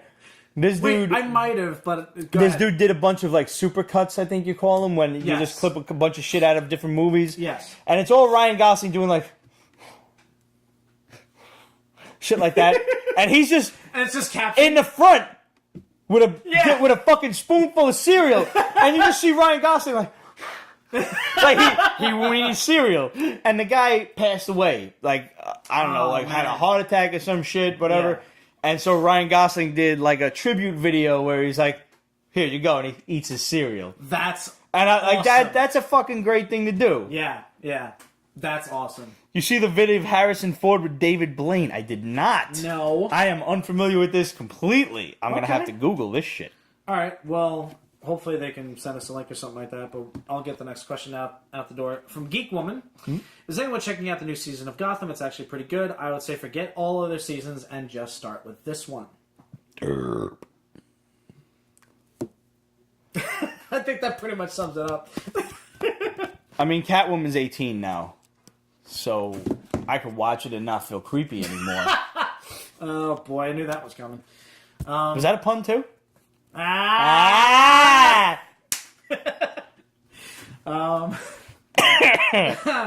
Yeah, I'm going to hell. dude, you're driving the bus. We're all going to hell. You're just driving the bus. 2 questions from Absolute. What is your favorite scary movie? This isn't a joke. I'm actually curious. I watch Stephen King's Carrie every year. This is his SpaceX one. That's a tough question. I've got 3. Okay. One that I actually just watched recently was The Conjuring. Conjuring's a good flick. That's a really good fucking. That whole and it actually series is happened. good. Conjuring 2, there's the whatever... They made a sequel? There's a bunch of them. That with Ed and Elaine Warren. You just got to look up those movies. There's a lot of them. Same actors. Good flicks. Okay. Creepy. Yeah. The first one it blew me away. And then I'm pretty sure The Conjuring is the fact second that one they in did the it. series. So you got one to backtrack with. Okay. I think. But I love that was the lead-in to them debunking the Amityville Horror, Yeah. which is awesome. So I Which, thought if that you was live cool. in New York, you've definitely driven by the Amityville Horror Dude, House. I played in the venue that's 3 blocks away at Revolution. That's when I drove by, was when Yeah. I went to see you guys. Right. So there you go. It's still creepy looking, though. Yeah. Oh yeah. Yeah. I've driven by. And I was like, yeah. I kind Because the haunting has been debunked. Right. But somebody did shoot his entire family in that house. Yeah. Yeah. That So- shit is real. Right. Yeah. And I mean, who's to say that Why it might he not did be it? haunted now? Maybe it was the devil. Right. Or a demon posing as such. Right. Because that's what demons would do. Sure. I think. Yep, that shit but still the other happened. two- Exactly. Motherfucker other- took a shotgun to his whole family. The other two, obviously, The Exorcist, because it's a fucking You think classic. so? Yeah. it didn't I mean, do anything it for me. didn't scare me, but it was one of my favorites because of its groundbreaking quality. But not Inception. Insidious. Insidious was good. Dude, so good. Insidious was good. Yeah. Alright. Just by overall favoritism and rewatchable quality, and the first two really scared the shit out of me. And I saw this one in the fucking theater, and this is when they first invented... Evil Dead is a great flick. Yeah. The tree rape scene is still mind-blowing. And when you say series. that to people who have not seen the Yeah, they're original... like, what? Tree rape? Yeah. Tree rape. Tree rape. This was And back when... And for once, he's not going tree. It's an actual tree. Tree. This was back when they kind of first brought surround sound into the theater, so when noises happened behind a character, it happened behind you, and you was turning around. What the fuck? Yeah. Event Horizon. Really? Event Horizon, to this day, still gives me the fucking creeps. Damn. Without question. When you get Homeboy saying, I think I heard the message wrong. It's not liberate me, save me. It's liberate tutte me, save yourself. And it gets worse. And you're like, I know it gets worse, but it gets worse. Here's another one that you might not have seen, but is really good, especially if you're into Lovecraftian shit. Also starring Sam Neill, In the Mouth of Madness. That's a fucking good. That's a good. This is a low budget movie come out the same year as Event Horizon. Okay. And also starring Sam Neill. If you're into fucking Lovecraftian shit, this is off the chain. Basically, you've got a writer who's kind of like a Stephen King-ish kind of guy, who all of a sudden goes into hiding, into recluse in this, Massachusetts town. And Sam Neill is the private investigator. There's a lot of really fucking weird shit that happens in Massachusetts. Well, Lovecraft only wrote about like Massachusetts because that's where he was from. Yeah. So Sam Neill is the private investigator who goes to find him, and this movie is all the horrible shit that happens to him. Yeah. Which, if you're familiar with Lovecraft, you pretty much know what's going to happen to him. And last but not least, funny, scary, creepy, and holy fuck, the shot to the brain isn't working, Return of the Living Dead. Yeah, that movie made me scared of zombies. Oh, we have a question for me. We have a question for you. Let me read it then. Oh, read it then. Uh-huh. For Cheeseburger, do you have musical influences? Is there a certain band that brought you inspiration when you first started out in music? Oh, boy. Yeah, actually. I don't even know the answer to this. So and I got known you over 10 years. few. Yeah, I've got a few musical influences. Specifically from guitar. I mean, you've got Jimi Hendrix, you got Stevie Ray Vaughan, who's the fucking man, and my favorite band is Alter Bridge, actually, which grew from the ashes of Creed, and Mark Tremonti is their guitar player, who I got to meet. Not too many people can say this. I got to meet two of my biggest idols. I got to meet Mark Tremonti, and I got to meet Stan Lee. Both people I was not starstruck by because they just give off an aura that is very calming and very approachable. Mark Tremonti is one of the coolest dudes on the planet. He's just super chill. And to be clear, he's not a religious crazy person like the lead singer was. No. Not nothing. Because people hear Creed and they're like, ooh. Right. You know, they shrink. They cringe. Yeah. You cringe a little bit. Which I understand. I still loved Creed in its heyday. I'm not ashamed to say that. But the Alter Bridge stuff is way better in my opinion. Because you not only do you have Mark Tremonti able to do what he really wanted to do, you also have a way better vocalist in Miles Kennedy. So that's just said with arms open. With arms wide open. Wide open. Yeah. We're on. It's wide open. Yeah, no, don't do that. But one of the two of the biggest bands that made me want to actually play guitar and pick up a guitar are Aerosmith and Metallica. I was hoping Metallica was in there Yeah. somewhere. Oh yeah. So and I posted the other day on Facebook. It is 31 years now since Cliff Burton passed away. Wow. It's been that long. Holy shit. And you know, I got into Metallica very late, comparatively speaking. Black Album, Low. Black Album was my introduction as well. Yeah, so I didn't even know about this until I started digging into their older stuff, finding out about Cliff Burton. The S&M album's still my favorite. Kate, I was at the S&M concert at Madison Square Garden. You were? Yes. Holy shit. And it was one of the most amazing things I have ever seen in my life. When, by the second half of the show, when all of the pot and the drinking had officially kicked in for people after the intermission, yeah, on the album, when you listen to the album, when they do The Memory Remains, and this is when they're in Los Angeles, yes, and they have to address when Marion Folkworthy, whatever the hell the girl's name was, you know that Marianne Faithfull. That's what I said. Yeah. When she does her part, they have the audience do it, and James, you can hear James saying, "Sing it for us, sing it for us." We didn't have to be told. Yeah. At that point, we broke into song because that was the kickoff from the intermission. Yeah. And we didn't shut up for the rest of the concert. So you can, if you've ever seen a concert, if you've ever had the privilege of a concert at Madison Square Garden, the energy and the acoustics in the place are amazing. They are. So when you get a sold out crowd of 30,000 people. Let's say, respectively, 25,000, because there was that whole piece that's not, sold because of what's behind the stage. Yeah, the old garden, now that it's been renovated, it's a little smaller capacity-wise, but it's like 18,000 people in all. Well, this is back before it was renovated. Right. So let's say 25,000, roughly, singing every word to every song.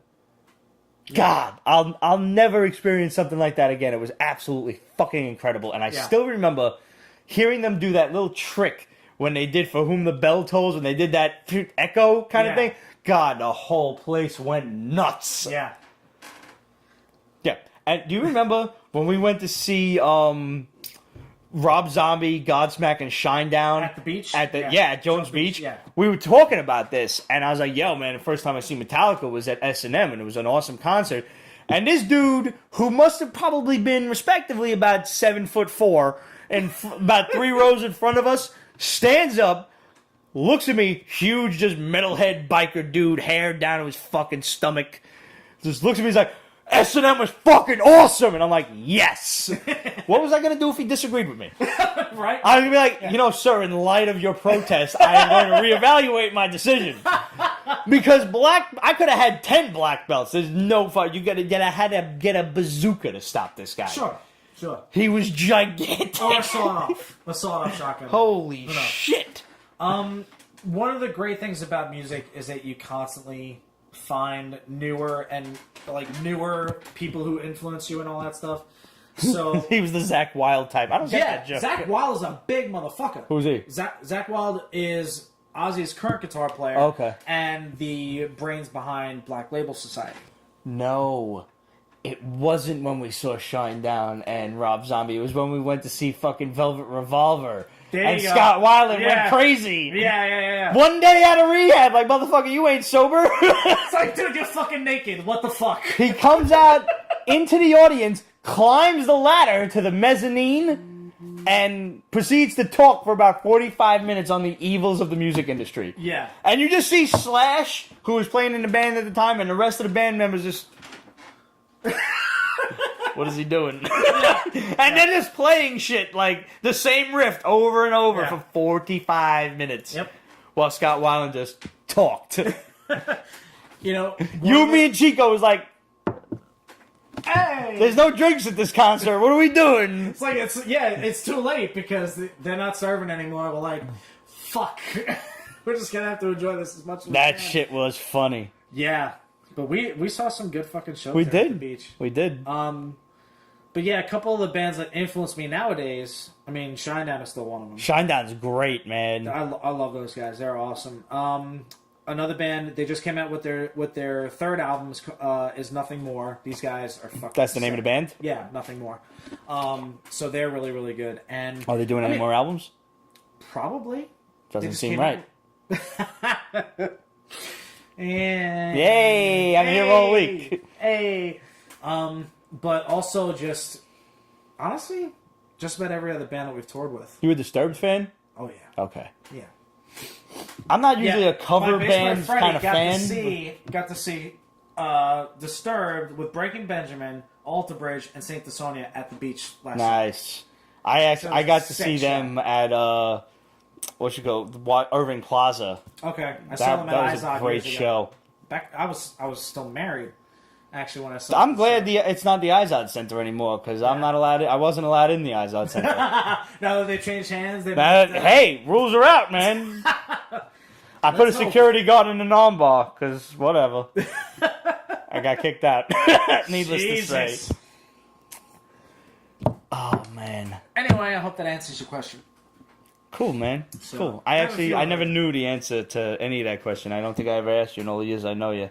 Yeah, so it's a nice combo of blues and metal. Yeah. So one day we should do an extras show on like all of our favorite bands and musicians. Dude, I'm totally down for that. I figured you would be. Yeah. I want to issue a really big thank you before I forget to our boy Clydo. One of the many things that he sent us was this awesome chrome Voltron pop figure.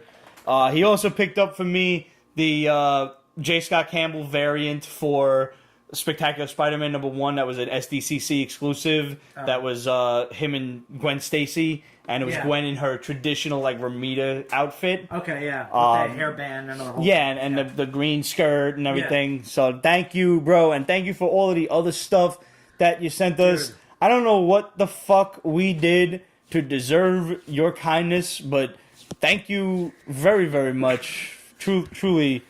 We don't deserve it, but thank you, man. And motherfucker, Christmas is coming, so payback is coming. For real. Payback's a bitch. Seriously. I will be posting a picture of what I picked from the ridiculously awesome stash that you sent us. So thank you very, very, very, very much. I think it was Sinestro who just mentioned that there is a sick blues station in Philadelphia. Really? If I'm not mistaken, that plays really good stuff on Saturdays. One of my biggest modern blues influences is Joe Bonamassa. If you don't know who he is, look him up. This dude will blow your doors off. I guarantee it. He's awesome. Cool. Great guitar player. So... I also picked up, that came in the mail today, the J. Scott Campbell Black Cat variants. WXPN. I will look that up, Kate. Thank you. All of these. I initially got them signed because I'm not going to bother just turning them into CGC because they're mine and I'm not selling them, so nice. I don't need them Sig-Seried. Wait, let me get a good look at that. Thumb through these. Which brings me to my next point. We have a... Where is it? It's around here somewhere. The other last days. Yep. There you go. We have a J. Scott Campbell variant cover to give to you guys. So, obviously, we can't just give you all one. That would kind of break our banks. Thank you, Kate. You're going to have to answer a trivia question. Yes. So... On with the trivia! Obviously, since you guys are all watching it on Periscope... You get first crack, and all of you guys who are watching it on Periscope right now, I know who you are. Trust me, I know who you are. When you send your answers in, they'll be good for 3 entries, not just 1. Nice. You do have to get the answer right, though. Fair enough. So, if you want this, you're going to answer the following trivia question and email your answers to questions@petesbasement.com, title that shit JSC, and everybody's name's going to go into a hat. In 2 weeks, when we come back from New York Comic Con, we're going to draw out the winner. The question is, if you want this Marvel Legacy J. Scott Campbell variant, what was J. Scott Campbell's very first published work. Do not answer it on Periscope or Facebook or Instagram. Email it. Keep your mouth shut. You don't want to give away the answer to everyone else. I don't even know this. This is a very interesting answer, actually. Okay.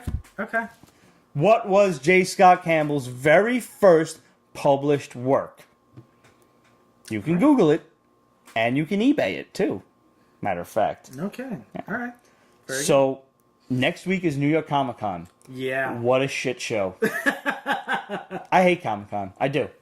I admit it's Nerd Christmas, but I fucking hate it. Yeah. It has become a total shit show. I can't argue with that. It used to be so easy when the Thursday was for VIP fans who spent the extra money and for the press. So you could run around and get interviews and stuff. And now, Reed Pop just said, hey, let's just sell everybody some Thursday tickets. So now everybody's there. Mm-hmm. And now when you try to get interviews, people are like, oh, well, it's kind of busy, maybe Sunday. It's never not busy on Sunday. Right. And I'm not even going to be there Sunday. Sunday is always the final rush because everybody bounces early and all that stuff. Yeah. And just trying to sell what little they have left. And you're right, they're always trying to get rid of the last bit of their inventory because nobody wants to go home with stuff. Right. David, we're going to do our best to meet up with everybody while we're at Comic-Con. I'll be there, of course, Thursday and Friday. As far as I know, the rest of the crew will be there. You guys will be there all weekend, right? Like Monday through Thursday through Sunday, or barring unforeseen circumstances, like you lose a leg. Right, exactly. Which, I mean, the last time I did the entire weekend, by the end of Friday, I felt like my feet Oh man, you just want to fucking cut your legs off. Yeah. It's terrible. Yeah. We're going to try to meet Mark Polton, who is the author of Pizza Tree, the children's book that we reviewed a couple of weeks ago. We'll be spending a lot of time at the Dark Horse booth because Dark Horse is always really great and accommodating with interviews with their talent and everything. Yeah. But other than that, we'll be running around, just trying to get some interviews with some of our favorite artists, trying to get some SIGs, and, just being fans. So the easiest way probably is to hit us up on, like, Twitter, I would say, or Facebook. Yeah. I think, because sometimes the Instagram messages, we don't really notice that little one in the top corner if we go on the app. Twitter is probably like one of the best ways to get in touch with us, either a private message or just tweet to us and let us know, where you're at and what's going on. Yeah. We'll be running around all fucking day like chickens without heads, so we'll try to get a hold of you. Yeah. Instagram messaging does suck, absolute. It does. Yeah, it's pretty rough. I feel bad for all the people that send us messages and I'm like, yo, man, I got this shit a week late. I'm sorry. And I'm not even on the Pete's Basement Instagram. Why not? I mean, I am, but I think I forgot the password when I updated my phone, so I was like... All right, well, we'll give it to you. But we'll figure that out. But also, I'll make sure that we drop my personal Twitter handle on there, because I have the Pete's Basement, my band, and my own personal to field, so... Oh, thank God I only have one Twitter. I got 3 different fucking Instagrams. It's ridiculous. Yeah, so. Yeah. I mean, I have mine, and I have the band that me and Scotty... that we handle together. Yeah, I have my Instagram, Pete's Basement Instagram, and Fake Pete. Fake Pete? Fake Pete. I didn't tell you about Fake Pete? No. Fake Pete was originally my way of trolling people on Pete's Basement. When I didn't want to answer stupid people with Pete's Basement, I created Fake Pete. Because Fake Pete. And then Instagram just gave me away. Like, your friend Pete DeLuca is on Instagram as Fake Pete. I'm like, you motherfuckers. Because all of a sudden all my friends are following me. And I'm like, no! Stop it! Go away! And then I just accepted it. But basically what Fake Pete does is he posts pictures of Pete's throughout history. Famous Pete's. And his profile picture is Peter Griffin when he was the cyborg. Nice. So it's Fake Pete. Yeah. You see how everything works itself out? Uh-huh. Yeah. Hey, how you doing? I'm Peter. Fake Pete. I've had a lot of fun with Fake Pete. And a lot of people still don't know that that's me, except for like you guys who are in the know because you watch the show, and I didn't mean for that to rhyme, so sorry. Oh, man. Nobody ever means for shit to rhyme. That's It's true. Makes it funny. It's true. And finally, just want to raise a glass to the man, the myth, the legend, the man who I have to thank so many of my adolescent years for. The man who finally showed me Erica Eleniak buck-ass naked. Hugh Hefner. Rest in peace, bro. Thank you from every guy and pretty much every girl, too. Yeah. Fuck that. Yeah. Salud. Rest Salud. easy, my friend.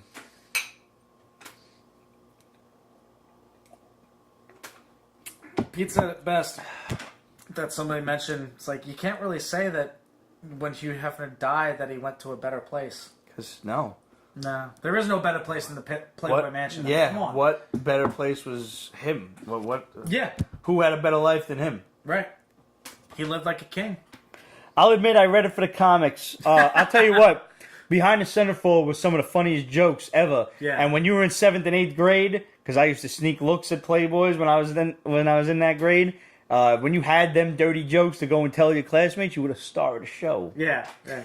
And there was this artist who drew, and I don't know the guy's name, but he was actually at a Comic-Con one time. One of these artists who actually usually used to follow the Centerfold drew in this very like J. Scott Campbell anime style. Okay. And he was an older guy. His artwork was so fucking great, and it just the strips were funny in and of themselves, but the artwork was what really made you smile because he drew just picture J. Scott Campbell drawing hot naked women. Yeah. And it was that. I don't know the guy's name, and if anyone out there in Instagram land, in Pete's Basement land, does know it, if anyone out there in Periscope land does know who this guy is, send me his name, and I'll send you something for free. I'll just mail you something. I don't know what, but I'll mail you something. Fair enough. Well, guys, we won't be on next week because NYCC starts on Thursday, and I'm sure by the end of Thursday, we'll all want to put bullets in our heads. Mm-hmm.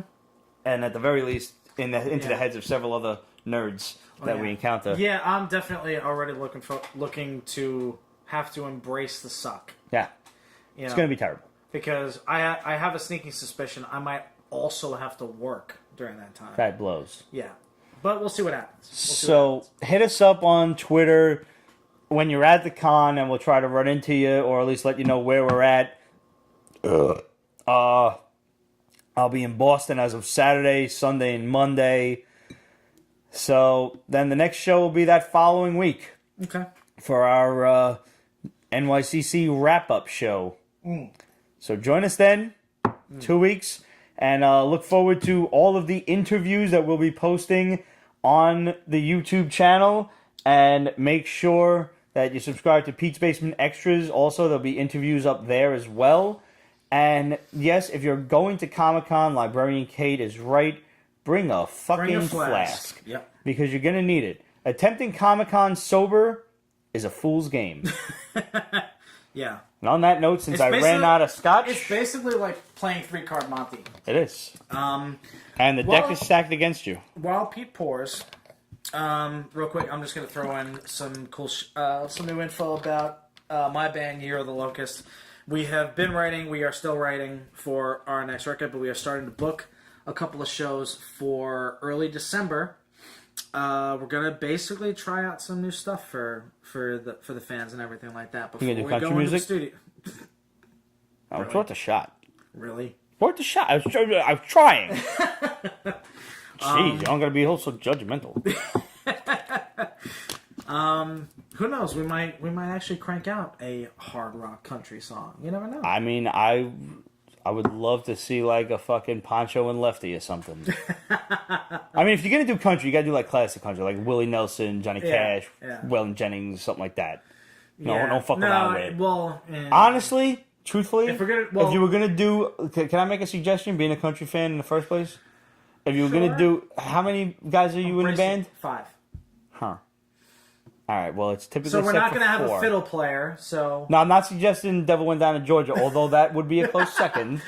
And actually, everybody wants that. My cousin can play that shit on a guitar, nice, which is fucking dope. I tried to get you to come to that concert, but you were busy that day. The Highwaymen. Okay. Willie Nelson, Waylon Jennings, Chris Christopherson, and Cunt. Oh. I can't think of the other guy's fucking name. You know that there is a punk band out there called Anal Cunt? Yes. I know of Anal Cunt. Yeah. I've heard a lot of their songs. Yeah. interesting. There are a lot of like screamo though. Yeah. Yeah, I don't get into screamo. Yeah. They're yeah. That's it. That's the song. Yeah, I can't really do that. No. Like the extent of where I go with that is pretty much kill switch engage. If I can't understand your lyrics, you're dead to me. There you go. But yeah. Got a little sidetracked. Actually we do have a couple of very Merle fucking Haggard. Shit, man, I forgot Merle Haggard. Punch me in the face and call me Dixie. Dixie. But yeah, no, we have one or two covers in the hopper that we may or may not record and or release, but we have a couple of very interesting ideas. So we will see what happens. Listen, we've got 2.5 suggest months covers like the whole time. Oh well, listen, we are in no shortage of people suggesting covers for us to do. Yeah, but I'm far more important than anyone else. That's true. I can't argue with that. Yeah. But yeah. And guys, if you haven't picked up the Year of the Locust CD, do yourself a favor and go and get that. And how do they get that? You go to yearoftheLocust.com. You go on to iTunes. You go on to Google Play. You find us on Spotify. You find us on Facebook, Instagram, Twitter, all with the Year of the Locust tagline. And how do they get a hold of the nifty like actual CD? Oh well, you can get that. You can get that directly through yearoftheLocust.com. Okay. So because we had that, and we've sent that out to a few lucky fans. We have. Yes, we have, and who knows? Maybe there might be a few more. Librarian Kate said it's great. Thank you, Kate. Love you. It is because speaking as a fan, anytime you go and see your friend's band play, you always have to steel yourself toward lying to your friend after the fact. And fortunately, I didn't actually have to lie to them afterward. I genuinely enjoyed myself all 3 or 4 times that I've seen you guys play. So it was a lot of fun. And if you like hard rock, you do yourself a favor and go pick up that CD. Thank you very much. So we'll see you guys in 2 weeks. If you're going to Comic-Con, have fun, good luck, God's speed. Yes. And good con. Salud. And we'll see you the second week of October. Oh, and another thing, let us know what you're being for Halloween. There you go. I have to figure out what the fuck I'm going to do. Me too. Pete's Basement is copyrighted 2017, Ripped Productions. All rights reserved, so go fuck yourself.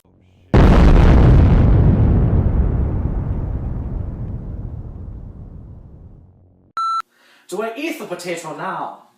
Or do I wait for the potato to ferment and then drink it later? Hugh Hefner is the one guy who, when he died, nobody would turn around and say, he's in a better place now. You know what? Hey, I'm in fucking dick. Microphone wasn't on. We're just do that whole thing again.